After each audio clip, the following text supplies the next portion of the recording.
नमस्कार, मैं हूं जितेंद्र सिंह चौहान और आप देख रहे हैं सागवाड़ा लाइव न्यूज़। इस वक्त हम फिर से आ चुके हैं डूंगरपुर ज़िले के सागवाड़ा नगर पालिका अंतर्गत दांडी यात्रा स्टेचू और हमारे साथ में है प्रसाद पटेल। आपने कल भी देखा होगा कि प्रसाद पटेल और दिनेश जांगा, इन दोनों के बीच में एक बहुत ही ज़बरदस्त विवाद छिड़ा हुआ है और विवाद किस मुद्दे को लेकर है ये भी हमने कल आपको बताया था।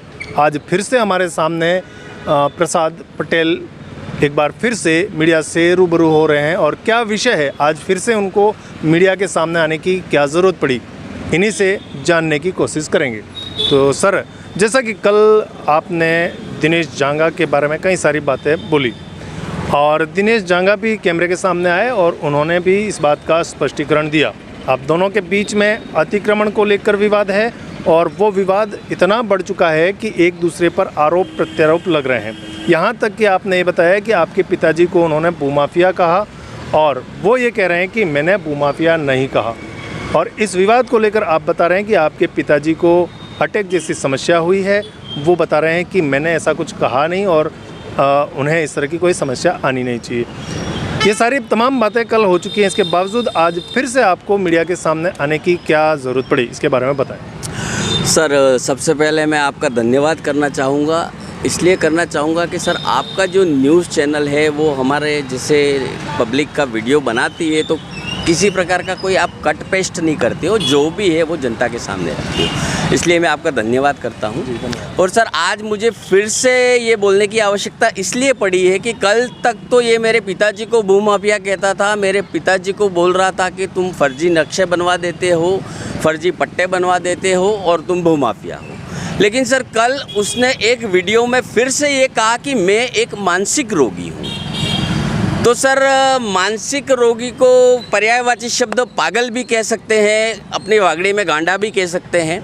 तो सर, मैं अगर मानसिक रोगी हूँ, मैं अगर पागल हूँ तो मैंने लोगों को पत्थर भी मारना चाहिए। तो मैंने सर दिनेश भाई जांगा साहब को कब पत्थर मांगा और सर अब उनको ये सिद्ध करना होगा, एक सर्टिफिकेट दिखाना होगा। वो ये भी सब लोगों को कहते हैं कि मेरे पास सर्टिफिकेट है कि ये आदमी पागल है जी। तो सर, हो सकता है कि वो लोगों को भड़काने के लिए किसी भी शब्दों का उपयोग कर सकता है, लेकिन सर वो खुद तो बुद्धिमान है ना, उसको तो सर किसी को पागल कहने का अधिकार नहीं है। उसको तो ये पता होना चाहिए कि उसके पास भी मानवीय अधिकार है, वो भी कोर्ट में जा सकता है, वो भी मानहानि का दावा कर सकता है। सर, ये बंदा आए दिन सब लोगों को परेशान कर रहा है अतिक्रमण के नाम पे। मैं सर आपको 10 उदाहरण अब भी इसी वक्त एविडेंस के साथ में दे सकता हूँ कि किन किन लोगों को इसने परेशान किया है। आप बता रहे हैं कि वो आपको मानसिक रोगी कहकर पुकार रहे हैं। क्या कभी ऐसा कोई मामला आया आपके सामने कि उन्होंने आपको आमने सामने या पब्लिक पैलेस में कहा हो? सर, मानसिक रोगी मैं अपने आप को मान सकता हूँ, नो डाउट, लेकिन सर मानसिक रोग मुझे ये दे रहा है, जब ये मेरे पिताजी को भूमाफिया कहेगा तो मैं मानसिक रोगी ही बन सकता हूँ। मैं पब्लिक को ये समझाने का कोशिश कर रहा हूँ। सर, एक छोटी सी बात कह रहा हूँ। एक सिस्टर, अपनी बहन एक रास्ते से गुजर रही है और 4 जने उसके बारे में बोलते हैं कि इसका चरित्र सही नहीं है, तो वो 4 जने 40 जनों तक ये बात पहुंचा देते हैं। सर, हो सकता है उस सीधी सादी लड़की का चरित्र खराब हो जाए। इसी तरह से ये मुझे मानसिक रोगी बोल रहा है, तो मुझे सब मार्केट में मानसिक रोगी की दृष्टि से देखेंगे कि नहीं देखेंगे सर? तो सर, मेरे बच्चों को कौन शादी करेगा कि इसका बाप तो मानसिक रोग से पीड़ित है, इसके घर में रिश्ता नहीं करना है? अरे यार, तुझे ये हक किसने दिया है यार? तू जिन हाथों की कठपुतली है वो तेरे को ऐसा भी सिखाते हैं कि किसी को मानसिक रोग बोलना? वो सिर्फ तेरे को ये कह रहे हैं कि तू लड़ाई झगड़े कर और लोग हमारे पास आने चाहिए, तो तू वो काम कर भाई। मेरे को प्लीज़ मानसिक प्रताड़ना मत देना, वरना अब मैं प्रोटोकॉल के तहत तुझ पे मानहानि का दावा करूँगा। नहीं, मैं ये जानना चाह रहा था कि आपको जो मानसिक रोगी शब्द से वो उच्चारित कर रहे हैं, क्या पब्लिक पैलेस में, क्या कहीं घूमते फिरते किसी लोगों को? ये नगर पालिका के जस्ट नीचे कल उसने वीडियो बनाया था, आपने ही बनाया था, वीडियो में ही सुना। हाँ, तो उसने सर, मैं उनको दिनेश चंद्र भाई साहब कह रहा हूँ और वो मुझे पिंटू मानसिक रोगी है ये बोल रहा है। ये सर वीडियो में प्रदर्शित है, मुझे कोर्ट में साबित करने में कोई टाइम नहीं लगेगा क्योंकि वो खुद बोले हैं। वीडियो में ऑन रिकॉर्ड है वो? ऑन रिकॉर्ड है सर। जी सर। जी, इसके अलावा और क्या कहना चाहेंगे आप? उसके अलावा सर ये आए दिन हर तरह से 25 सालों से मेरे पिताजी को परेशान कर रहे हैं। एक छोटा सा उदाहरण आपको दे रहा हूँ कि मेरे पिताजी खाद का बिजनेस करते थे, इफ़को, सरदार और ऐसा तब खाद चलता था। तो कोई कस्टमर आता था तो 5 किलो खाद खोलता था तो ये आके खड़ा हो जाता कि ये 5 किलो पूरा नहीं है, इनका काटा गलत है, चल मेरे वहाँ दिखाता हूँ, और वो कस्टमर को वहाँ पे ले जाता और उसको बताता और लड़ाई झगड़ा करके वापस भेज देता। एक दिन सर हम लोग परेशान हो गए, तब मेरी छोटी उम्र थी, तो मेरे पिताजी मुझे साथ में लेके इसके घर पे गए। इनके पिताजी श्री अमृतलाल जी जांगा भी घर पे थे।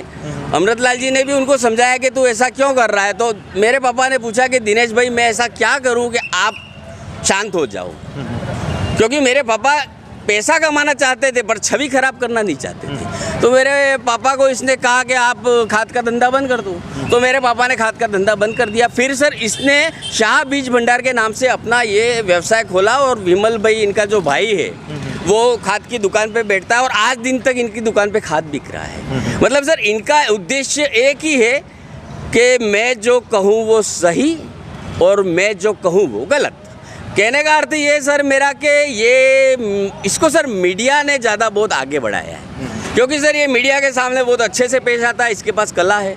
तो सर मीडिया ने इसको हीरो बना दिया है, लेकिन हीरो बनाने से सर गरीब लोग डर रहे हैं। गरीबों का ये शोषण करता है, और हर गरीब सोचता है कि यार इससे नहीं उलझना, ये तो भगवान है, इसको पैसे दो और छुट्टी।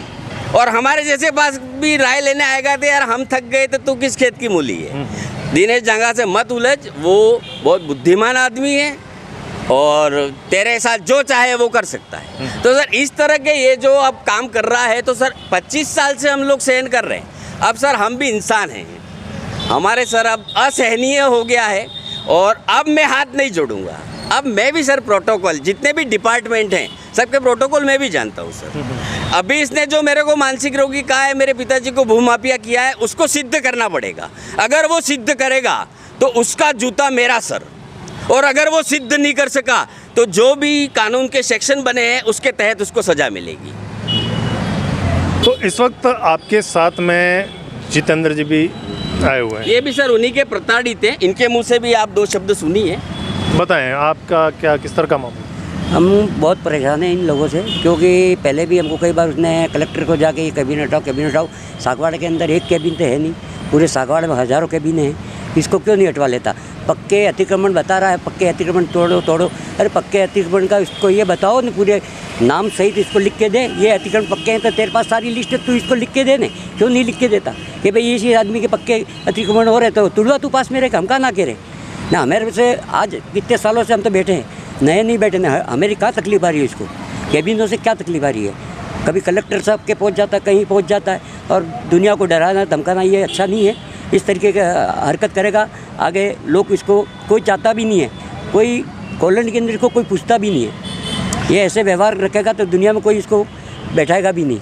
इस तरीके आदमी का अच्छा आचरण नहीं है, किसी आदमी गरीब आदमी को परेशान करना ये अच्छा काम नहीं है। मतलब कुल मिलाकर ये कहना चाह रहे हैं कि आप भी उनके द्वारा प्रताड़ित हैं? बहुत है साहब, बहुत परेशान है इनसे।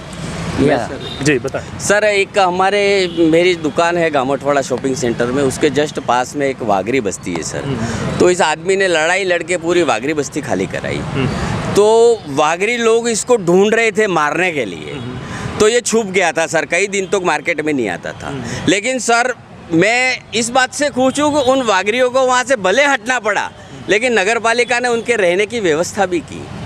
तो ये दिनेश भाई जांगा अगर इस तरह के काम नहीं करता तो उनको रहने की व्यवस्था नहीं होती। तो मैं यूँ कहना चाह रहा हूँ कि तू इस तरह से काम करके लोगों को क्यों परेशान कर रहा है? तू डायरेक्ट लोगों के लिए संपर्क में आके उसको भला करना यार। तेरे को इसमें सर ये इतना माइंडेड व्यक्ति है कि सर मिनिस्टर बनने लायक आदमी है, पर सर ये हमेशा ये अतिक्रमण में उलझा रहता है, लोगों को उलझाता है, और किसी के कहने पे कुछ भी कर देता है, किसी के हाथों की कठपुतली बन जाता है।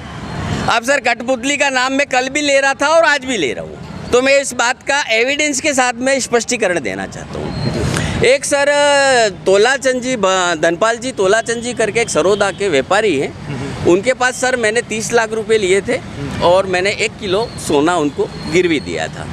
और उसकी म्याद थी सर 1 साल की और 50% मतलब 8 आना सैकड़ा मेरा ब्याज दर नक्की हुआ था। उन्होंने मुझको कागज़ पे लिख के दिया था। सर हुआ क्या कि जब मैं 30 लाख रुपए उनके पास वापस लेके गया था, सोने के भाव बहुत बढ़ गए थे, तो उन्होंने मुझको पहचानने से इनकार कर दिया कि आप कौन हो, मैंने तो कभी सोना लिया ही नहीं है, ये नहीं है, वो नहीं है।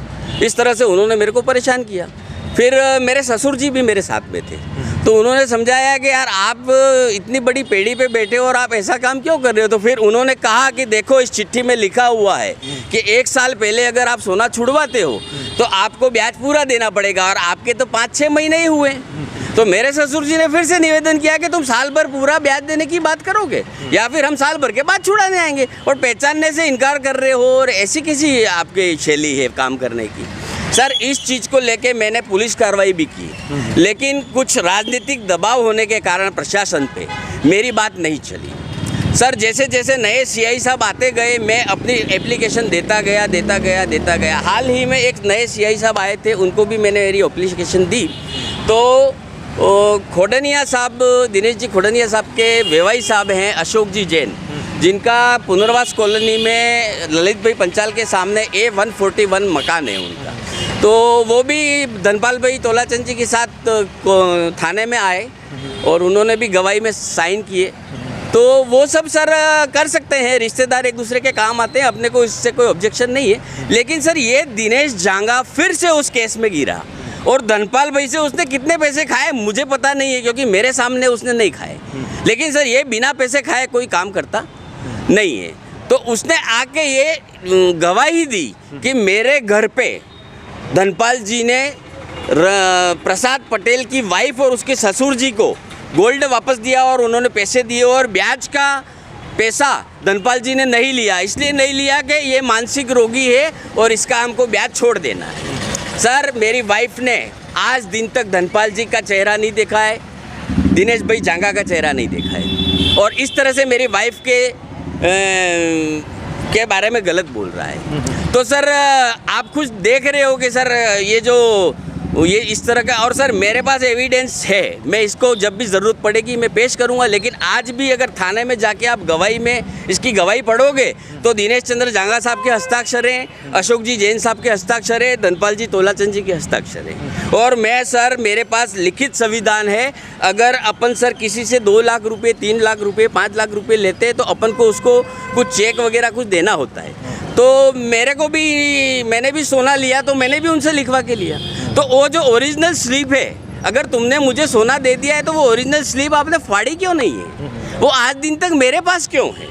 तो सर इसकी लड़ाई जो मैं लड़ रहा हूँ सर, मैं अपने मानवीय अधिकारी को प्रयोग कर रहा है। मैं धनपाल जी से कभी भी लड़ाई झगड़ा करने नहीं जाता हूँ, गाली गलौज नहीं करता हूँ। मैंने सर कोर्ट में अप्लाई किया है और कोर्ट में मेरा केस चल रहा है। अगर मैं सही हूँ तो मुझे न्याय मिलेगा। पर सर ये दिनेश जांगा मेरे के पीछे हाथ धो के हमेशा कहीं न कहीं मेरे को मानसिक परेशान करता है। तो अब उसका गेम ख़त्म। अब मैं बात वो कर रहा हूँ कि असहनीय हो गया है। मतलब कुल मिलाकर आप ये कहना चाहते हैं कि दिनेश जांगा अतिक्रमण की लड़ाई जो लड़ता है उसमें ज़्यादातर जहाँ पर उसको मोटा माल मिलता है वहाँ उनके पीछे पड़ जाता है, यही कहना चाहता हूँ सर। कुल मिलाकर देखा जाए तो ये जो विवाद है धीरे धीरे इनके दोनों के बीच में बढ़ता जा रहा है, और हम चाहते हैं कि ये विवाद इनका आपस में बैठकर सुलझ जाए। अतिक्रमण को लेकर दिनेश जांगा जिस तरह से लड़ाई लड़ रहे हैं और जिस तरह से आप बता रहे हैं कि जहां पर अतिक्रमण होता है और जिन लोगों का अतिक्रमण वास्तव में होता है उनका हटना चाहिए, लेकिन जिस तरह से लोगों को अतिक्रमण के नाम पर प्रताड़ित किया जाता है और उस प्रताड़ना के दौरान इनके साथ जो मानसिक परेशानियां उत्पन्न होती हैं, ऐसी स्थिति में ये लोग परेशान होते हैं और ऐसा उन्हें नहीं करना चाहिए। तो आप दोनों के बीच में ये जो विवाद है मैं चाहता हूं कि सुलझ जाए, और हम दिनेश जांगा से भी यही निवेदन करना चाहते हैं कि आप भी कैमरे के सामने आकर इन्होंने जो बातें कही हैं उनका स्पष्टीकरण दें और आप दोनों आपस में बैठकर इस विवाद को सुलझा दें। सागवाड़ा लाइव न्यूज़ ब्यूरो से कैमरामैन प्रवीण सिंह राव के साथ मैं जितेंद्र सिंह चौहान, बहुत बहुत धन्यवाद। सागवाड़ा लाइव न्यूज़, जी हाँ, लेटेस्ट खबर पाने के लिए चैनल को सब्सक्राइब कीजिए, वीडियो को लाइक कीजिए और शेयर कीजिए। धन्यवाद।